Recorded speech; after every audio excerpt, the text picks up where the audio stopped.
This is the best no cap breaker point guard build in 2K25. For this build, you're going to be 6'2", 193 pounds with a 6'3" wingspan. And then we're going to start off with the physicals here. So you're going to have an 88 speed on this build, and then we're going to combine that with an 85 agility. Now for the strength, we are going to max this out at a 73, which will get us strong handle on gold. And then we're going to finish the physicals with a 67 vertical. Now, since you're a point guard, obviously you want to have good playmaking, so we're going to have a 92 ball handle, which will get us gold handles for days, gold strong handle, and gold unpluckable. But not only that, at a 92 ball handle, you unlock all of the best dribble animations in the game besides Steve Francis, but the Steve Francis dribble animations are unlocked at starter 4 anyways, and if you need a no cap breaker build, you're not starter 4 and you would need a 95 ball handle for that anyway. Now to go along with that ball handle, we want to have some decent speed with ball, so we're going to have an 86 speed with ball, which is going to get us gold lightning launch. And I've seen way too many point guard builds out there that have like a 60 pass accuracy or something ridiculous like that. Obviously, if you're a point guard, you want to be able to pass the ball, you need to hit the open man, so we're going to have an 82 pass accuracy, which is the requirement to get us dimer on gold. In my opinion, on a point guard build, a 78 pass accuracy is the absolute minimum I would go. And an 82 is a pretty decent sweet spot between a 78 and an 89. Now you're going to be able to shoot lights out on this build. You're going to have a 94 3-point shot, which is going to get us all of the shooting badges on gold. Now here's the thing, when you do unlock cap breakers,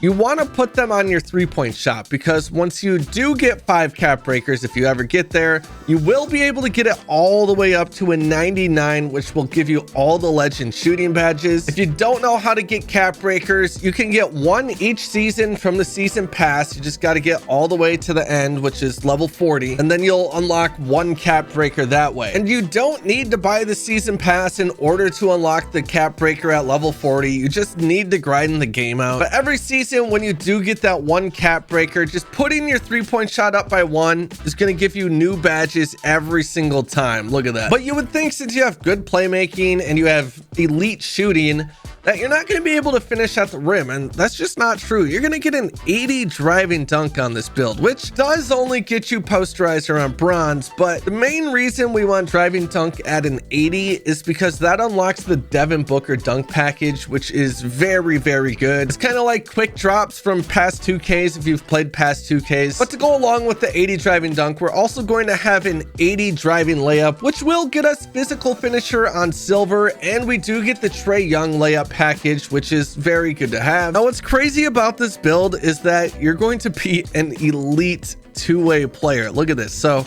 we actually get a 92 perimeter defense on this build, which is going to get us gold challenger, gold on-ball menace, and gold pick dodger. But not only that, you're also going to have an 85 steal, which is going to get you silver glove and gold interceptor. So you're going to be an elite two-way player on this build. Now we're going to finish the build off by putting our block pretty much all the way up to a 57, and then we're going to raise up our interior defense to a 50. And then I forgot to put our standing dunk up to a 40, which is actually really important to get that standing dunk package. That way you don't get stuck under the rim going for a close shot and just getting stuffed every time. And actually it goes up to a 41.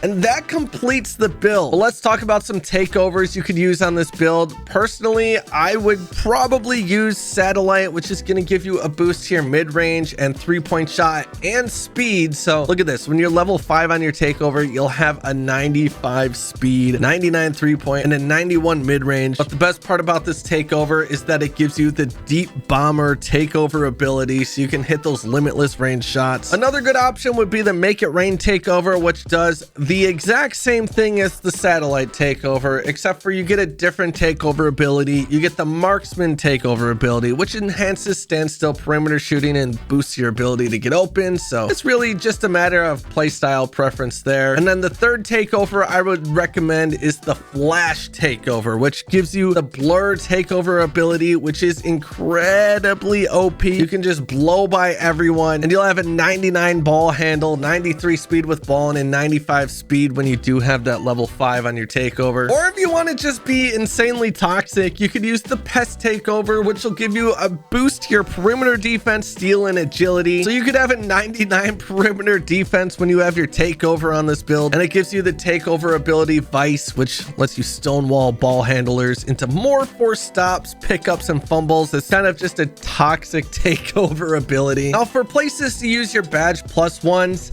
a really good spot would be on lightning launch. You could use your tier 1 to get this up to Hall of Fame, or you could really use it on any of the shooting badges depending on your play style to get one of those up to Hall of Fame, or even up to legend depending on how many cap breakers you do have. And for tier 2, I would probably just throw that on Dimer. That way you can get Hall of Fame Dimer. And then these are all the animations I would use on this build. For the dunk style, I wouldn't throw anything on under 2-foot moving dunks. They're just generally slower. The only thing I would put on if we did have them would be the pro or elite or small contact dunks. But for the 1-foot moving dunks under reverse, we are going to put on the baseline reverses off of 1, and then we're going to go to athletic here and throw on athletic one-handers off of 1. And then let's go over to standing dunks. You want to make sure you have this one equipped, which is the only one you'll be able to equip. And then for signature dunks, the main thing we want to make sure we have equipped on this build is Devin Booker. Like I said earlier, this is basically quick drops from earlier 2Ks. And then going over to the alley-oops, I throw on the pro alley-oops. And then I guess if you want to throw any city alley-oops on just to get a little fancy with it, you could. And then that is the dunk package. And then for the jump shot, we're going JJ Redick for the base. Upper release 1 is Jared McCain, Kyrie Irving for upper release 2. And then this is the blending here. I know a lot of people love Oscar Robertson for upper release, so honestly, you could probably just mix and match this to find what's more comfortable for you. But if you're looking for a good jump shot to start off with, this is something I would recommend. But other than that, let me know what other no cap breaker builds you want to see, and make sure to click that subscribe button.